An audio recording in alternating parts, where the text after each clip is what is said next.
it's not like what you see on Instagram usually. It's a nice diving spot, but currents from hell. There can be a day with a million plastic bags in the water, and a day like super blue and clean. I'm going to head to Tokyo, and from Tokyo, I catch a plane to somewhere called Kalajuan, but that stops at 5 different places on the way. And then you get on a boat for 28 hours. Well, sorry, you land at Kalajuan, then you get on a boat to an island called Ibai, which is the world's most densely populated island with one hotel. And then you get on a boat for 28 hours. For me, I would rather go to a spot where I see absolutely nothing, but there's no people, than see a lot of stuff or see a wreck. Welcome to Dive Around the World, the podcast that brings you stories, insights, and adventure from beneath the surface. Each episode, we explore the people, places, and passion that make diving more than just a sport. Hello, and welcome back to another episode of the Dive Around the World podcast. My name is Karina, and I'm here today with Memo and Adam. Hello, guys. Hello. Hey. Good to be here again. Looking forward to another fun session. Yes, always. Today we have another fun session. Because you guys know we always do one fun session, one interesting topic about a new manual we're launching every month. Today we are bringing more information to our name. We are talking about actual diving around the world, different dive sites around the world, Instagram versus reality. So we have a fun few pieces of cool, entertaining information for you. So we're gonna dive straight into it. And that's my first segment for today, Instagram versus reality. We all have these dive sites that we see on Instagram, and they look absolutely ridiculously amazing. And then you get there and you're like, what are all these people doing here? Yeah, I think a lot of them said, the number of people, right? Yeah. What's your number one dive site where you're like, Instagram, so amazing. Reality, oh wow, overwhelming. Well, I think, the places can be amazing. Those Instagram things, they're not, like AI or artificial. We have some amazing dive sites. It just seems to be the number of people or the real scale when you actually see it. So I'm thinking particularly about some of the cenotes that I dive in Tulum and Playa del Carmen. This cenote, the pit, which is an enormous sinkhole where the roof of the caves collapsed. And exactly the right time of day, you can get these big shafts of light that come streaming through, and it looks the most impressive thing in the world. And I see a few shots, especially of free divers, free diving alone, really far in the background. It looks super impressive, and the environment's massive. But every time I go, there's a million people doing a cavern tour. There's one open water diver stuck to the roof over there. There's another one sharing gas with the instructor over there. There's another one having a mass problem over there. There's a guy upside down over there. So all of my photos look like I'm in a bus station or something. Doesn't look so super impressive. But I'm sure the place is impressive, but maybe you just have to rent it for yourself privately or something. Find a nice photographer with good Photoshop skills, right? So they clean afterwards. Delete. Exactly. But it's getting difficult. I mean, if there's so many people, then it gets really difficult to edit all of them out. Maybe you need to hire a whole team of bodyguards, or in Mexico, maybe a few mafiosos to stand up there. Yeah, so don't let anybody else in. Last week I was in Egypt and we were filming some of the instructor candidates doing skills, and so I'm opposite my instructor candidate. There's probably 1.5 meters, maybe 2 meters between us. And the instructor candidates, you watch me, does a skill, and then 3 divers just swim straight between me and the camera and this instructor. And the instructor's like, what happened? No matter where you go, because that was like a boring, sandy bottom in a bay. It wasn't even like a fantastic place. Yeah, it's so funny the way, obviously people get underwater, get a little bit blinkered, and they swim through your shot, right? So I think the photographers must find that difficult. I think that is underwater. I think maybe we must invite an underwater videographer one day for one of these topics, because they can tell us stories about people photobombing, I'm sure. Yeah. So Memo, what about you? What's that one spot where you're like, this is on every freediver's Instagram that I've ever seen? Well, there are a couple of points that I can think, but I think the most dramatic is Amet, Bali. It's like, it's quite popular. However, It's not like what you see on Instagram usually. It's a nice diving spot, but currents from hell. There can be a day with a million plastic bags in the water, and a day like super blue and clean. But somehow everyone managed to find a good Photoshop guy again in that place. Excellent photos. Everyone is slim, beautiful, jacked. So it's one of these places naturally you feel healthy and develop muscles overnight. I think It's all it's a those nice place it's to all those visit. digital nomads. It's all the digital Yeah. nomads that have gone to Bali. They're all like Photoshop experts. Yeah, I think so. They develop these skills. And what about close to you, Karina? You've got like Sodwana. That's a place that I love to dive. And you get some beautiful underwater pictures of like big potato groupers and stuff. But it doesn't show you the like 2 hours of getting beaten up on the boat on the surface or jumping through the waves. It's the thing about the whole like east coast of South Africa, or even going up to Mozambique, is Yeah. the dives themselves are usually beautiful. And also, you don't have that many people, which is amazing. Mm. But yeah, we always call it an adventure, getting out into the ocean. Yeah, I If think you've that's a ever cool done a part. beach launch somewhere on the east coast in South Africa, especially if you go down a little bit more towards Durban, Scottsboro, there, Aliwal, amazing reef, amazing, really, really cool stuff to see. But getting there, always an adventure because you have to get over the literal reef break. So you know that place where people surf and there's big waves because people need waves to surf. Yeah, you go over that. Yeah, but what you see in the water is legit, huh? Yeah. The Right. first time I did it down there, I think we were in Ponta de Oro in Mozambique, and the boat was on the beach and they loaded all the gear into the beach and then strapped it down with like ratchet straps. And I was already thinking this is sketchy. And then everybody's on the beach and they say, be careful on the beach. And I say, okay, why should I be careful? Is there holes in the sand or whatever? They said, no, hippos. And I was like, okay, watch out for hippos on the beach. Then he said, okay, we need to push the boat in. And I said, what do you mean? He said, well, if there's no push, there's no dive. And if there's no dive, there's no lollipop. Because you get a lollipop at the end of the dive. So we all push the boat in, super funny. Everybody jumps on board. And I think, okay, we're ready to go. But no, they turn on like AC/DC and some rock music really, really loud. Wow. Give everybody a life jacket and a helmet. And you put your feet into like loops in the bottom of the boat so you don't fall out the boat. And then he starts doing donuts in the lagoon. And I said, why are we like go around in circles? He said, we've got to get the engines warm. Because if we go out over the breakers and the engine fails, it'll flip the boat. So we get the engines nice and warm, and then suddenly he just speeds up and bounces over like all these breakers. It's like the wildest thing ever. It's so cool. Yeah. They also say that a skipper somewhere here in Southern Africa, you do have to be just a little crazy. Otherwise, you will not be able to be a skipper here. Why you did you hold say on that for your now? life. Now I can't shake off the music like AC/DC Thunderstruck in my Yeah. mind.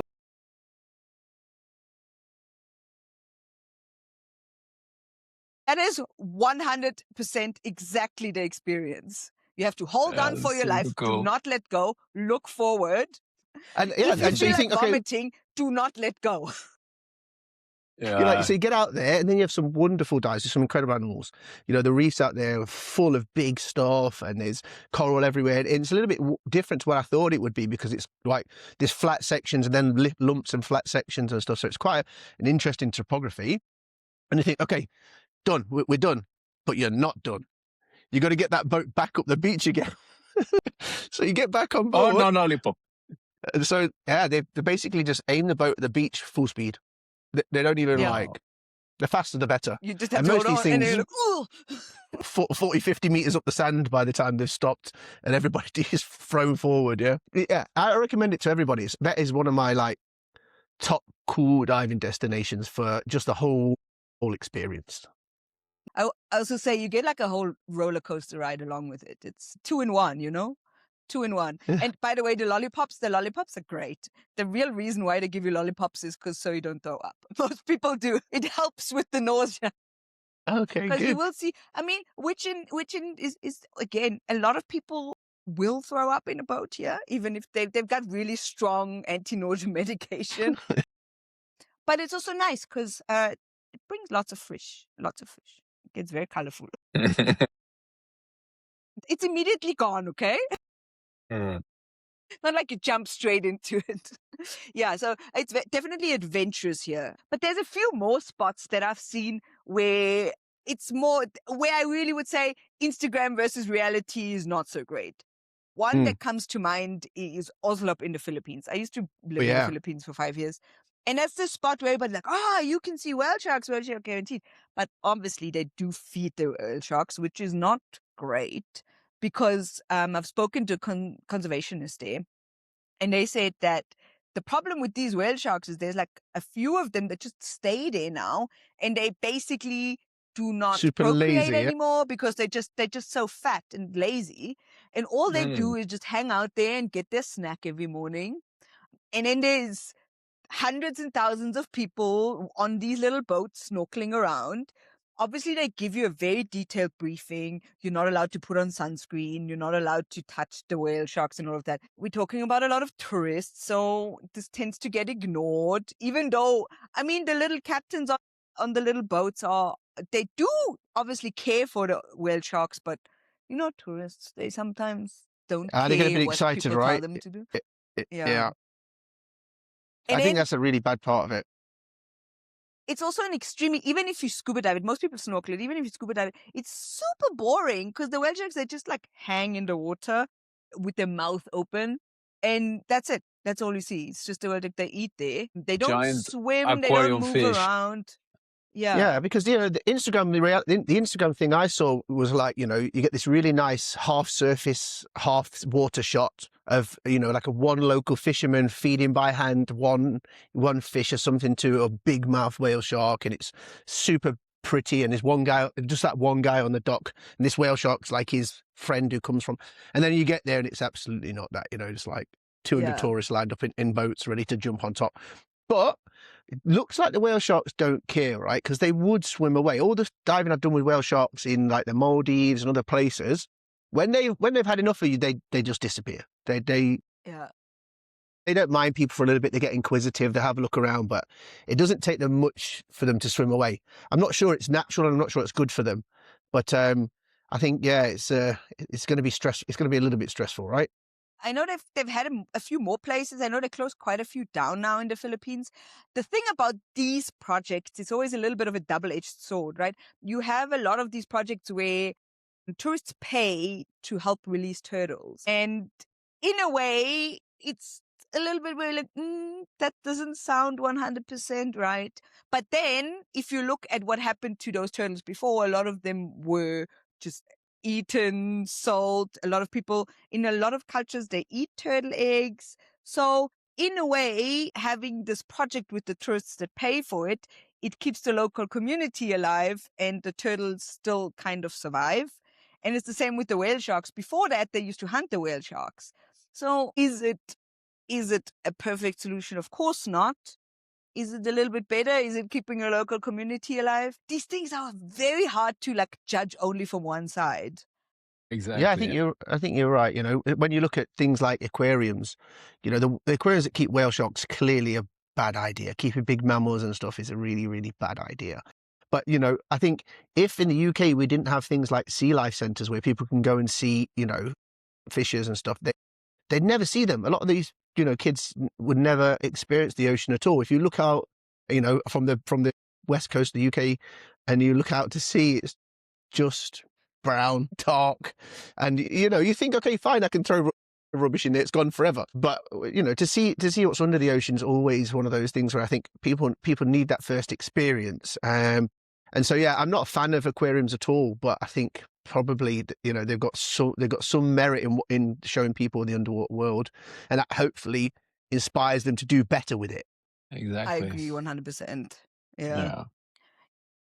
Are there some other Maybe dive they sites? should. Memo, what about you? I'm sure there's a few other dive sites where you find millions and millions of free divers.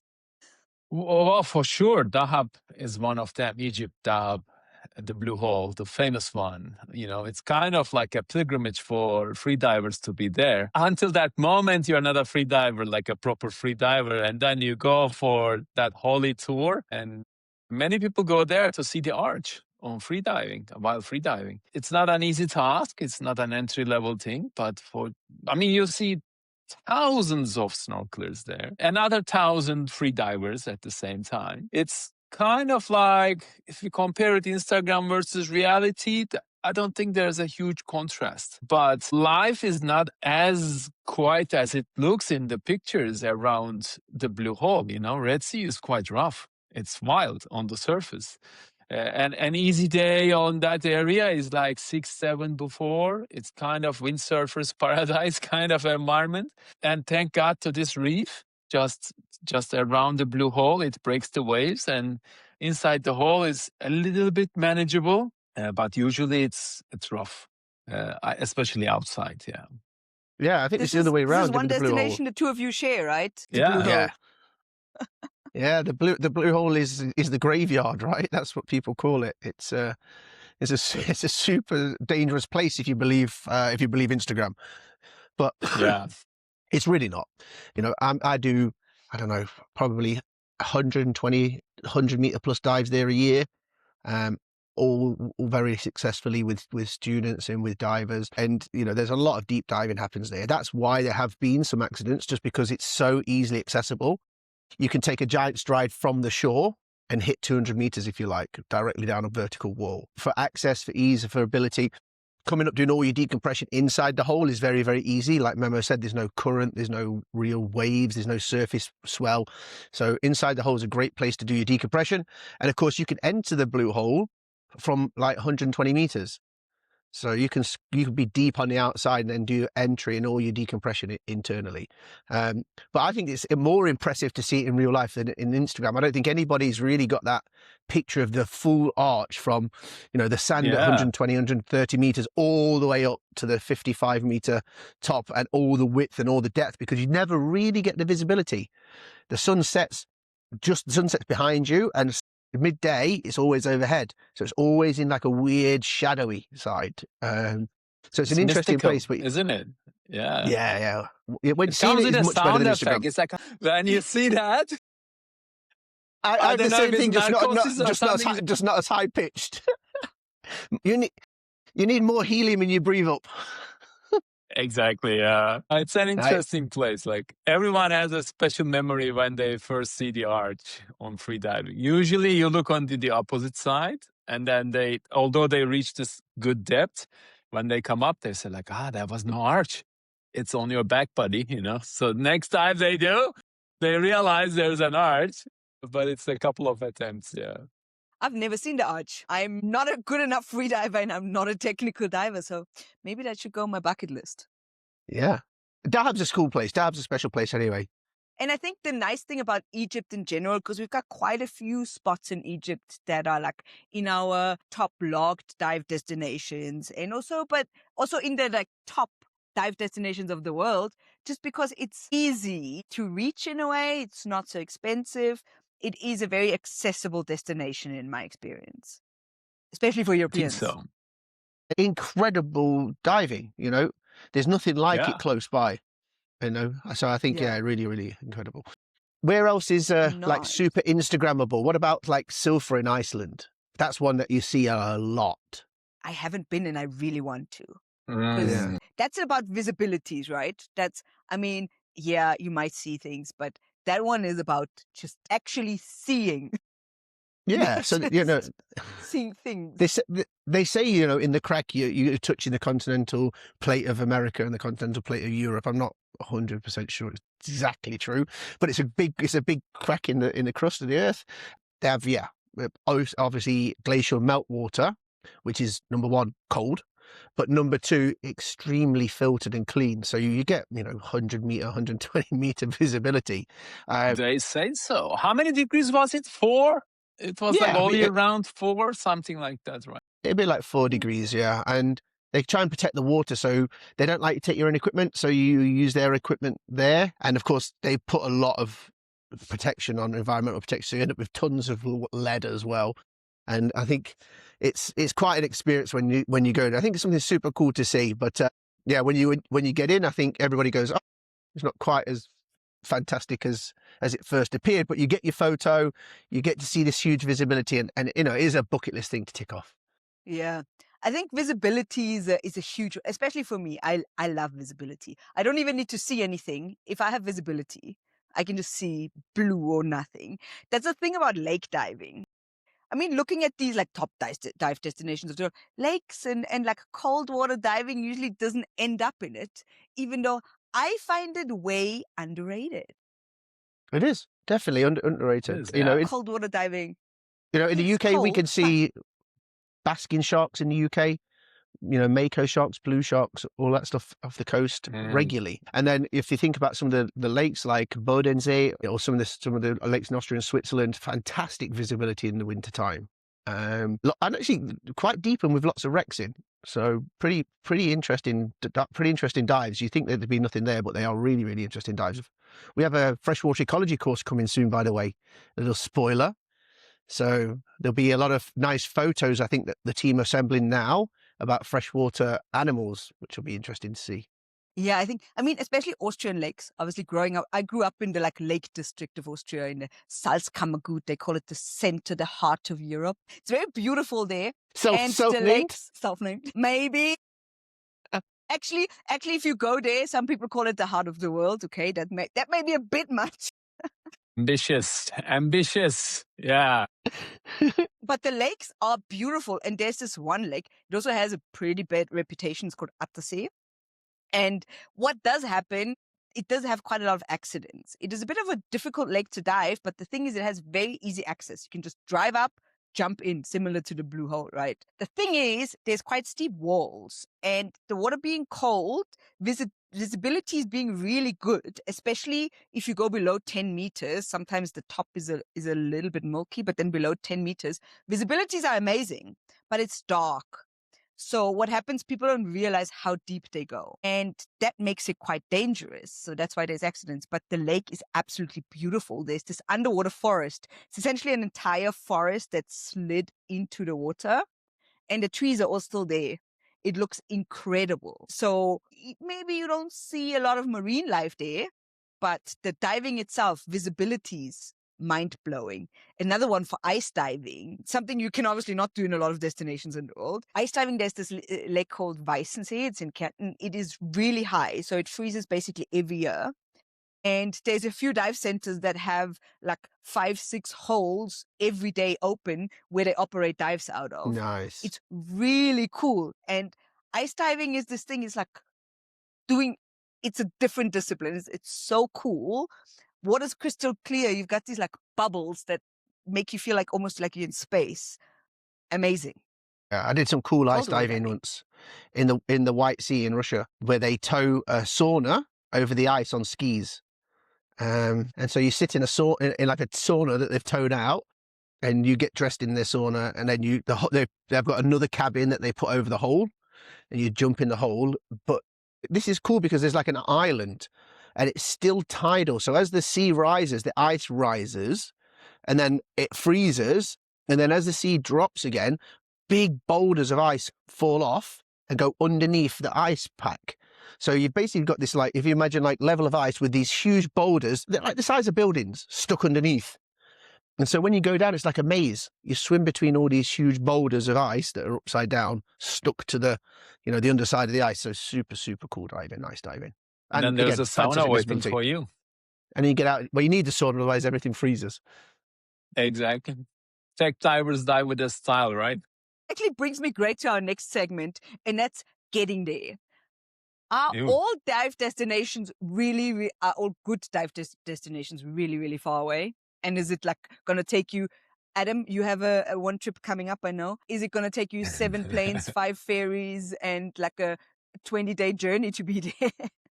Yeah, yes, absolutely. So if I'm in June, I'm heading to Bikini Atoll, which is where they did the testing of the nuclear weapons. So it's in the Marshall Islands, and the Marshall Islands are a particularly long way away. So you can fly whichever way around the world you want from the UK. I'm going to head to Tokyo, and from Tokyo, I catch a plane to somewhere called Kalajuan, but that stops at 5 different places on the way. And then you get on a boat for 28 hours. Well, sorry, you land at Kalajuan, then you get on a boat to an island called Ebai, which is the world's most densely populated island with one hotel. And then you get on a boat for 28 hours. And then you wake up in Marshall Islands in Bikini Atoll. Obviously, it needed to be far away because they were testing nuclear weapons there. So they didn't want any accidents. But now it's a super cool destination because to test the atomic weapons, they put a full fleet of ships out. So like fully laden aircraft carriers with planes on the deck, all the ammunition on board, boats, destroyers, all military boats everywhere. And they all sank. And so now sitting on the seabed, you've got all these fully intact, warships. Yeah. So super Plus cool a lot diving. of shark with 5 eyes, So I say, like in that Simpsons episode, I don't know if you've seen. So that's a long way away. I'm always surprised how far and how difficult it is to go to Koh Tao for how popular it is. Yeah, You know, exactly. if you're flying from Exactly. Europe, you got to get somehow to Bangkok, and then the way I used to do it, the cheap way, was to fly to Suratani and then get on the bus and then come across and then get on the ferry, and then the ferry goes to Samui first and then Koh Phangan and then Koh Tao, and it's like it's a super long way to drag a bag full of diving gear, considering how many people are on that island. So that's always an interesting one. That's why so many of them stay. We shouldn't think it with the recreational traveler's point of view, Diving requires a little bit more time and labor to reach to the destination. Even the Blue Hole, think about it. You fly to Sharm and then take a car, an hour ride, an hour and a half ride to Dahab. And every day there is like a 45-minute ride to the Blue Hole. It's kind of the easiest setup you can think about, but not like a one-stop destination. Especially for years, we couldn't even fly directly into Sharm el Sheikh. We had to fly via Istanbul or somewhere, or Cairo. So, those multi-leg trips with baggage is, I think, one of those things is just part of diving, I guess. I know you can do it nice and simple. If you live mainland US, you can head down to the Keys in your own car, maybe. Or if you live on the coast in northern Italy or Sicily or those kind of cool places, it's super nice. You can drive to your own boat or drive to the sea and walk in. But generally, traveling diving takes a little bit of effort. Yeah, I think so. Which is fair enough. We are all adventurers at heart, aren't we? It's all about the adventure and the journey. Even though sometimes flying for 30 hours with 7 bags and you say can enough. be a bit exhausting. Why am I doing this? But it's never, it gives you just that little bit more pleasure when it had like a horrible journey getting there and you like think the entire way there, why am I doing this? And then you get into the water and you're like, that's why. I remember now. Yeah, we just did a really nice trip to try some cave diving in China. So China have got a really cool visa policy at the minute, where if you don't fly back to your home country, if you're using it as a transit, you can enter China for like 9 days. Ooh. As a transit visa, which is super easy. You don't have to go to the embassy and stuff like that. So it makes it really, really cool. And that meant that we could try out and go to Guangxi and do some cave diving. So places we've never been to before. But that obviously involved a lot of driving around villages and looking in bits of rivers and finding little holes and cracks in caves and that kind of stuff. So that was a super, super, super cool trip. That will become easier now, and it's becoming easier all the time. So yeah, really, really cool trip. That's cool. Yeah, China is still very not explored so much, right? Especially on the cave side. I know there's obviously quite a few cave divers, but diving has only really started a few years ago in China, and there's not so many cave professionals there yet. So, and it's such a huge country, and I guess they have quite a lot of different types of stones, also limestone. Obviously, you need different types of stone to form and shape caves. Mm-hmm. That's pretty cool. Yeah, generally everybody technical always talks diving about the cenotes in Mexico, but there's cenotes in other places as well. Exactly. Yeah.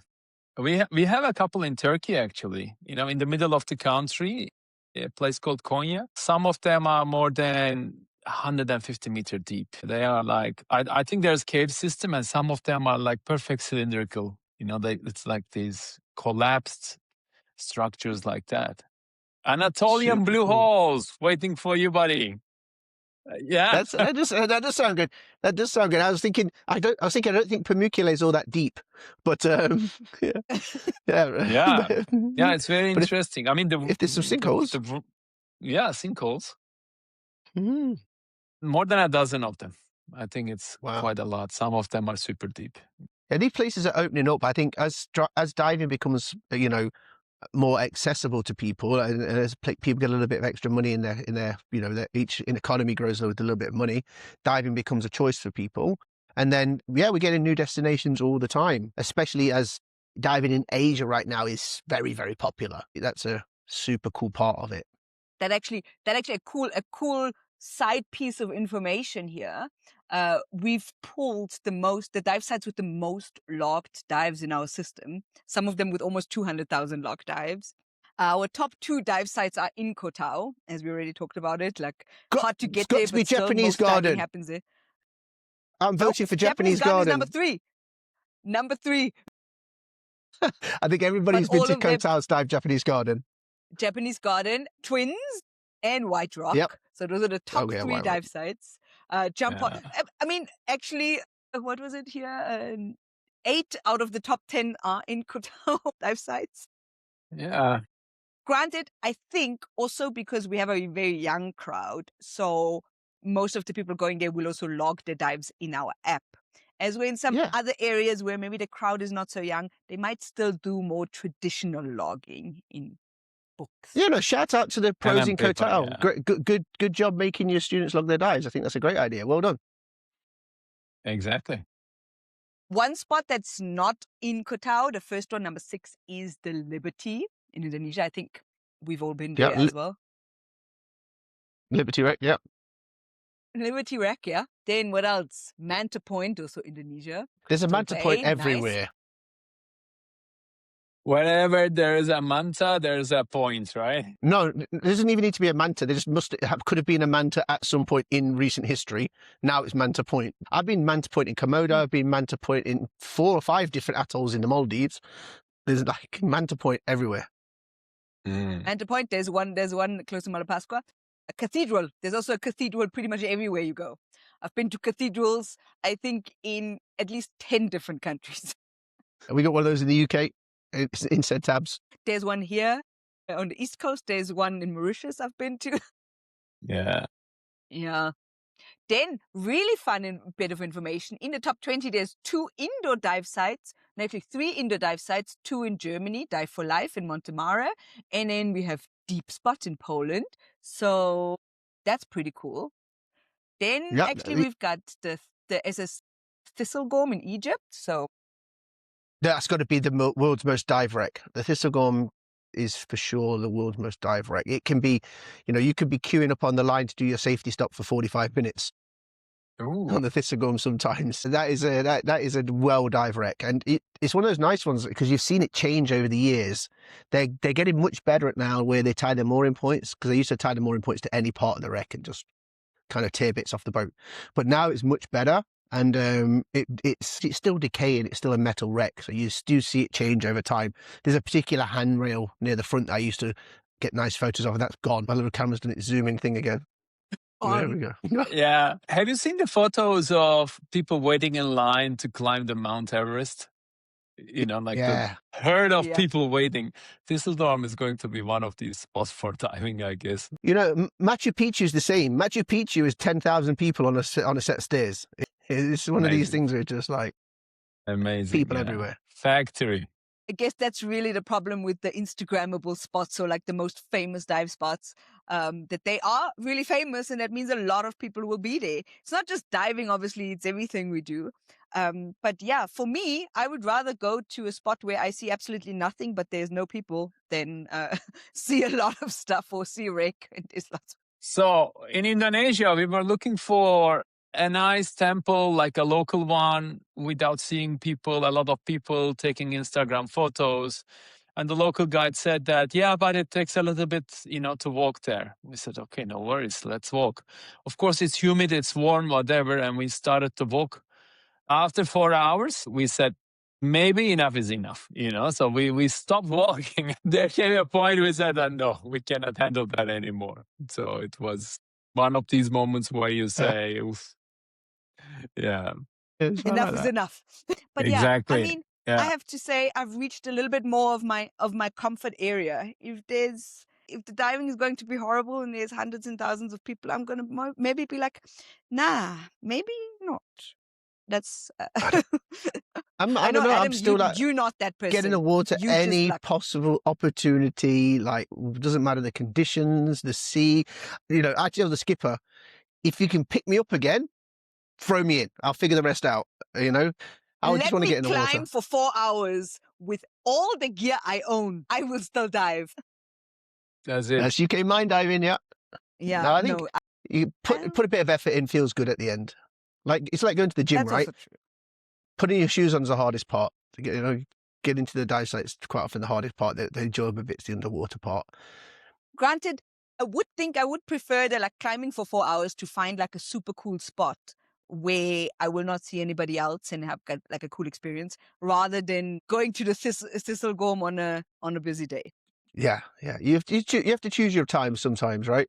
One of the cool things Yeah, to do with the Thistlegorm, for instance, is to do a liverboard, and then you can stay overnight incredible. and do like an evening or a night dive or a very early morning dive. Then you can get like it to yourself, and it's super That's cool. incredible. Sometimes we dive it on rebreather, and you'll go down like 8 a.m. You'll see the recreational groups come down. They'll do 40 minutes and then they'll go, and you can stay down. They'll all their surface interval. You'll see them come back down again. They'll do another 35 minutes. They'll disappear again, and you're still down. And then you just slowly work your way back up. And here you're just people watching. It's in the perfect depth range of Thistlegorm, right? You can get, even as a single tank air diver, you still get a good 35, 40 minutes on the wreck. And as a rebreather diver, it could be a 3.5 hour dive, easy. Let's talk a bit about Nice. wrecks. What is your favorite wreck in the world that you could choose? My favorite wreck in the world is probably the Empire Heritage, which is a wreck in Ireland, in Malin Head. So during the war, a lot of boats were coming over the top from the US, coming across the top of Ireland and heading over the top towards Russia to supply the war effort. And there's a lot of German U-boats sinking those wrecks, and a lot of these sit now off the coast of Ireland. Malin Head is a really cool place. It's a very, if you imagine the North Sea rugged coastlines, you've got big cliffs and high waves and stuff like that. And so we only get a very short diving window from like May till September, something like that. And even then, out of 7 days, you might get 4 or 5 days of diving. But this wreck's huge. It's like 280 meters long. It's covered in German Sherman tanks. So they had like 20, 30 tanks on board. There's all these tanks. It's got massive guns, like 12-inch cannons, and the barrels are 20 meters long. Yeah, really, really fantastic. And you get visibility that's incredible. The visibility is like 40, 50 meters sometimes, because it really is the North Sea. If you get caught in the current there, the next stop is Nova Scotia. You'll cross the entire Atlantic. So you're a long way off the coast of Ireland. Into the North Sea, but fantastic visibility. Really, really, they're quite deep. The wrecks there as well, so that adds a little bit of a challenge. But yeah, probably my favourite wreck I've ever dived. Memo, do you do any wreck diving, free diving? Well, I mean, not in the way you do it, like, in your way, guys. But in freediving, I think wreck diving is quite special because you try to, discover it on a single breath hold. It's not, especially if the water is moving, it's not easy to make one dive, explore a portion of it, surface, and then keep exploring from where you had just stopped. So you always move around. And so every dive is kind of like a moment of this experience from a different angle, especially if the visibility is not that great. Becomes, every dive is a new dive. It's a new wreck kind of moment it gives to you. I lived in Gibraltar for 3.5 years, and the strait is full of wrecks with low visibility. It was amazing there, So you start your descent in almost no visibility. It's kind of green, brown, and then you think like you reached the bottom, but it's not. You passed through a layer of sediment or something, and then you start to see this shadow at a distance, and it's always this, butterflies in your belly kind of feeling. Every dive is super exciting. And then, of course, a lot of marine life, because you approach quite silently.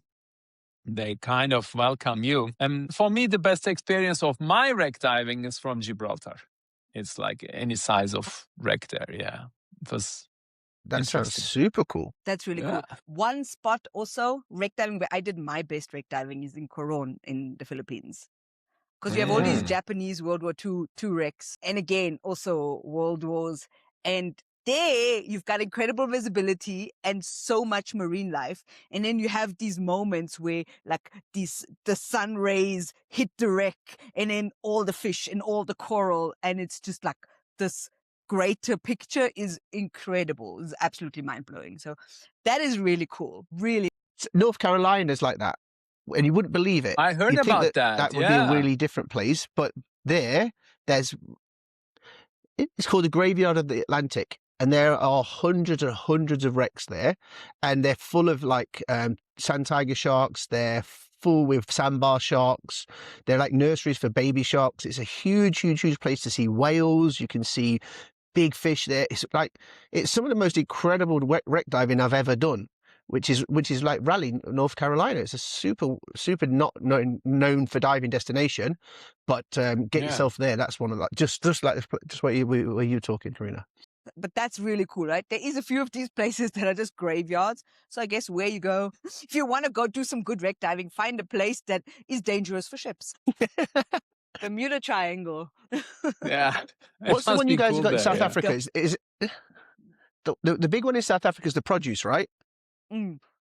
Yeah. I've not done a terrible amount of wreck diving here. There is a few really nice ones. I've done the produce, I've done 2 or 3, but yeah, there's also obviously the waters are quite wild. The thing for me is I only like old wrecks. Newer wrecks that sank within the last like 30, 40 years, give me the creeps. Ick. They are funny. I dived a wreck probably about 7 years ago, and it sank 10 years before that. And it was a cargo ship carrying wood. And it's in the English Channel, 70 meters deep, laying on its side. It's called the Ice Prince. The day I dived it, you could see the surface from the bottom. So like 60-meter visibility in the English Channel. Super fantastic dive. And everybody told me that inside the bridge, there's still all of the old brass navigation equipment, like the sextants and stuff, because at that time, they were moving between celestial navigation as a backup and computers. So they had computer navigation, of course, but they had, still some of the old navigation equipment on board. And so they were telling me, all that stuff's still in the bridge. So I was like, okay, cool. That's mine. I'm going to go find that. So we went in, and where it sank, a bit of the superstructure had collapsed, but it's a huge, huge, huge ship. Went in, went down, came along a corridor, came along another corridor, up a stairwell, down another corridor, and there was a conger eel, and no joke, it was about a foot in diameter. This blue conger with massive white eyes and huge teeth. And I was That's a dragon, my friend, protecting the bridge from you. I was out of there. They're so scary. Like 70 plus meters in the dark with just your light, and then this thing comes out the black. They're awful looking things. Yeah. I think they're cool animals, but I don't want to be caught with them because they're pretty scary looking. Ooh. Yeah, no. And also, I mean, newer wrecks, I remember in Egypt, there's the close to your garden is the Salem, right? The Salem Express. Yeah, Salem Express. And when I first dived there, it was, and a lot of people died in that incident. Yeah. And when I first dived there, it was only like 10, 15 years after, and you could still see like luggage, and there was like even still like towels, and even I even saw still a teddy bear, and I'm like, no. Yeah, there's a lot of spirits down there. Yeah. Don't need to wake those spirits. Yeah, no. I didn't really enjoy that one. I like World War II wrecks. Those are nice. Okay, beautiful. So we talked about wrecks. Now let's talk about our favorite dive spots in general. Memo, give us your favorite dive spot in the world. It's super tough, but I like to dive in Mediterranean. Free diving in Mediterranean, I think, is quite underrated. People, this no thermocline, tropical water is a big thing for many free divers because the conditions are super stable. So you can keep relaxing, especially when it comes to deep free diving. So you start at a certain temperature, keep the same temperature, roughly the same all the way down, which is amazing. for deep free diving, but which also creates laziness. Let's call it that way. There is no mental challenge around you. Mediterranean is quite nice. You feel super safe because there is nothing basically around you to disturb. But there is a thermocline for sure. Summertime, there is usually a strong thermocline around 30, 40 meters. And then the conditions get a little bit more challenging. But maybe it's because I'm living here. It just helps me to focus on the dive more. So I enjoy free diving in Mediterranean, almost in all Mediterranean. I did free dives in Spain, Italy, Greece, Turkey, a couple other, like Croatia. All of them were super nice, interesting. So I like to do it here. But of course, Asia is beautiful. Egypt is beautiful. It's like very convenient, especially on a day, depending on your spot. If there is no current and if you are able to, stay on the line, it's extremely pleasant. Yeah. Yeah. One thing about the Mediterranean for me is it's a different kind of blue, and I love that blue. I don't know how to describe it. It's different. The blue and the visibility is just a bit different than anywhere else you go, and it's incredible. Yeah, Croatian water's great for that. Exactly. In Greece, there is a little island, Castellorizo, and they have a blue cave. So when we first visited there, they said you have to free dive in that cave with the first sunlight in the morning. And we didn't understand, but we took the advice of the local fishermen. We went there. So the entrance of the cave is like, in the low tide, a small fisherman boat can pass through, but you have to duck inside the boat. So the tide was high on the day we were visiting, so we swam through. I cannot describe you how amazing that blue was. It's kind of, you feel like it's spiritual. It's like you really want to stay. Adam, how about yourself? Best dive spot in the world? I don't know. I really been thinking about this since you wrote it down to us a couple of days ago, but there's so many. There's so many. If I think about recreational diving, probably Komodo. Like when we were diving in Komodo, there's a place called the Cauldron, which is a long dive site you hit with a really fast current. It then drops into a bowl, like the bowl is 20 something meters deep. And as you come back over the lip, you've got to get a reef hook in, and then it is full on, reef hook diving. You turn your head sideways, your mask is gone, every regulator's free flowing. You hang on to this line, and in the bowl, there's just sharks everywhere. And the whole drift dive, you drift past mantas, and you drift again past like beautiful corals and big groupers and, really pretty reef. And then, and it is like, it's like Space Invaders. You're flying along, all dodging each other, trying to dodge the coral bommies, all that kind of stuff. And then, the Cauldron part. That was one of my probably the funnest, best recreational trips I've ever done. And then technical diving, it's got to be some of the caves. Ordinskaya Cave in Siberia, in the Ural Mountains in Russia. White gypsum cave with caverns big enough to put like an A380 inside. Huge, huge, huge cavernous place. Very, very cool. Also a little bit of a adventure to get to. Or the French diving we do in the caves in the Lot region of France. Fantastic. Mexican cave diving, that kind of stuff. And so, I don't know. I don't think I can pick one. Like they're all my favorite. There's so many. Yeah. Yeah, that is Karina, what about yours? really. It's also difficult. Around here, if I had to choose, since I live in South Africa, I'm going to go for Aliwal, because that's that reef in KZN. It's a beautiful reef. And if you go the right time of the year, you go down, you drop onto this reef block, and it's so full of reggae sharks who are the cuddliest. They look scary because they got these gigantic teeth that come, but they're so cute, and they could not give the tiniest bit of I'm not going to say it about you. So they really don't care about you, and you're just there. And just as far as you see sharks. So hundreds and hundreds and hundreds. And then an odd tiger comes by, a few mantas, and that's just a regular dive, So that's really incredible. And the fact that there's adventure getting there, a little bit of a fun ride, also makes it really cool. So I really do enjoy that. And also, I really love Malapascua because of how cool the entire environment around it is. And Thresher sharks. And thresher sharks are so cute. They're so cute with the big eyes Big eyes. and the tiny Yeah. mouth. They're Yeah. so cute. So I guess that, and I do like lakes, so that's also really cool. Is sharks a big thing for free divers, Memo? They're super good. Technical divers, recreational divers. Free sharks are a big thing for us. What about free diving? You spend a little bit of time on the surface, right, in a black suit. I imagine it's a Yeah, wee bit exactly. It's a scary. big thing for us. When we see them, we're scared to death. So Just we sitting on abandon top the of your free site. diving So board. it's a big thing. Yeah. No, joke aside, there are a couple of people doing like proper shark free diving. That's not a popular genre yet for a couple of good reasons. Shark, I think in their normal natural environment, even if you spend some time on the surface, if you know how to behave, I don't think they represent huge risk. But we know that, for example, in Egypt, the stuff that is thrown from the liveaboards developed a habit for the sharks to feed on the surface. So at many of the shark spots in Egypt, the operators do not let free diving at all. They say, buddy, you're going to get bitten. So let's not try that.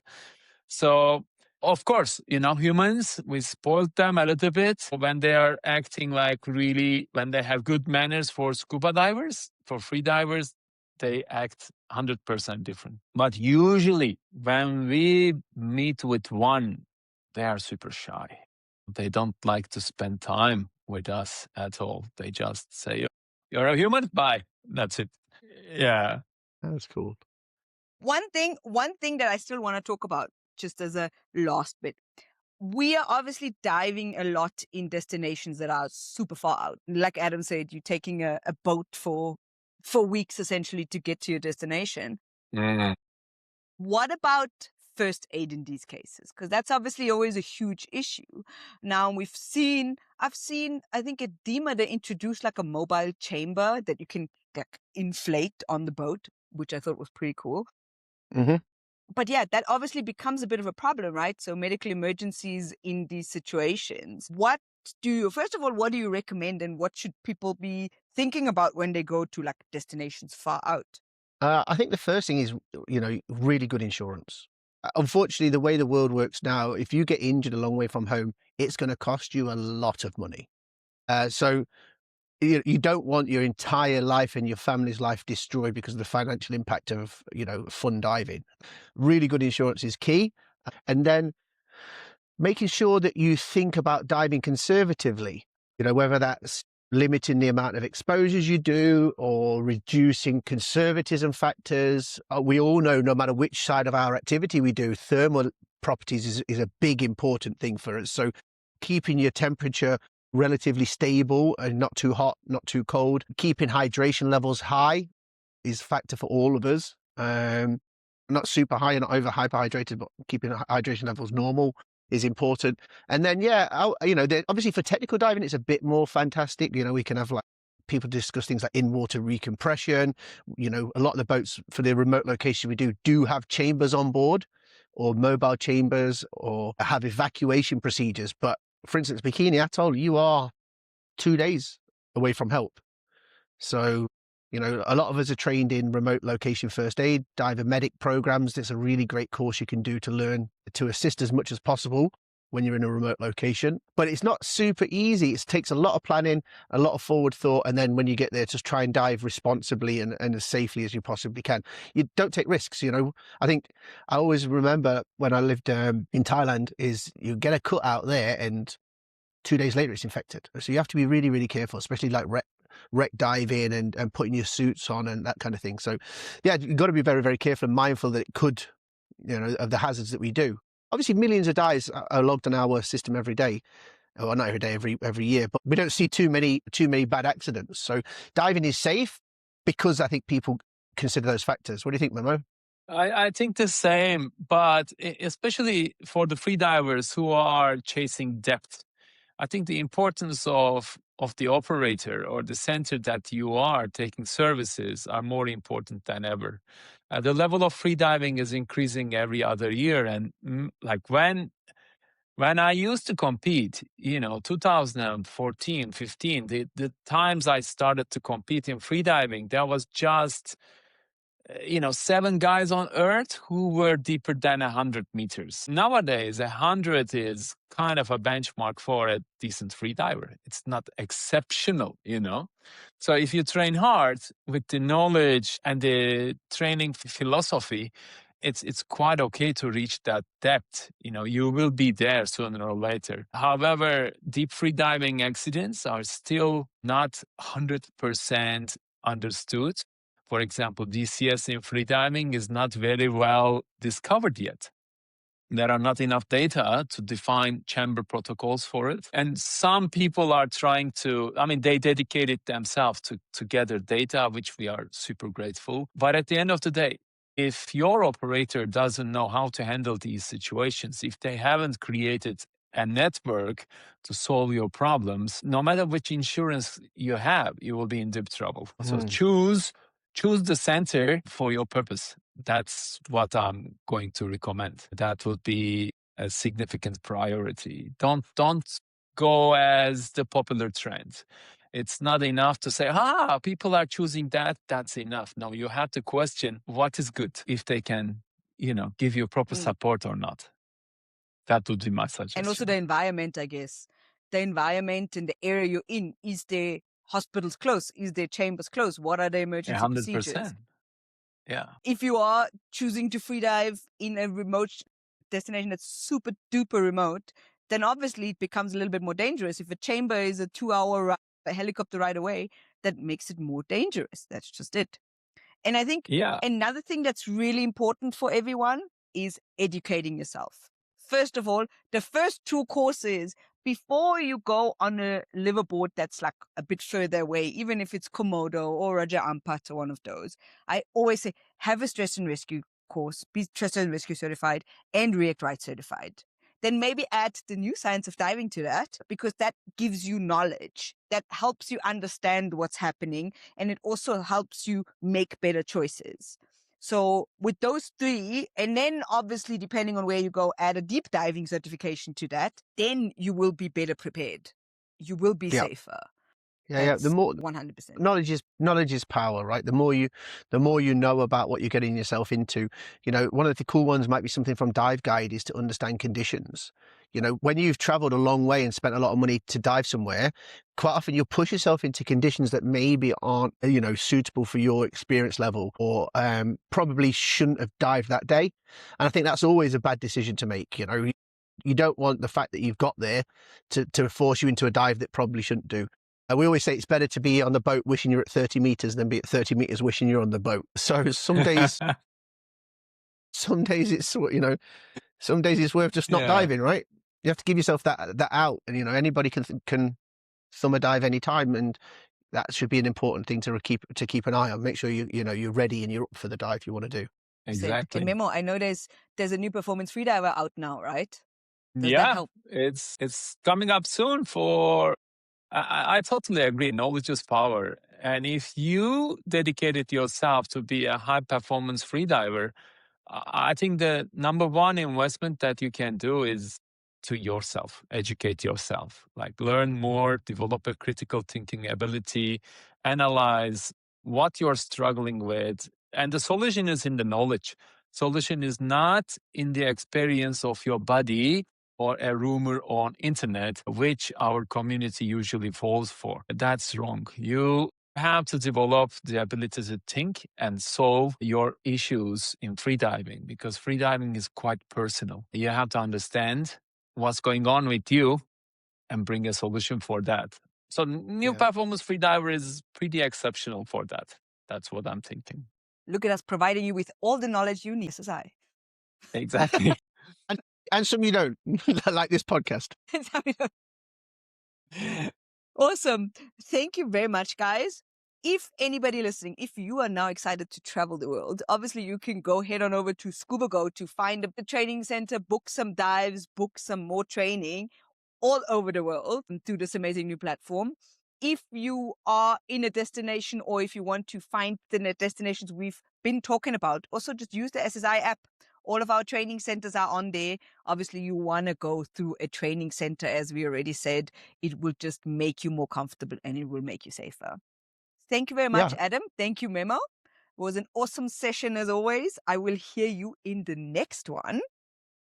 Yeah. And If people want to put in their comments, exciting. if people want to put in the video comments about the places that they think are the best dive spots, I'd be interested to see those as well. I'm always wanting to add to my bucket list. Oh yeah. Exactly.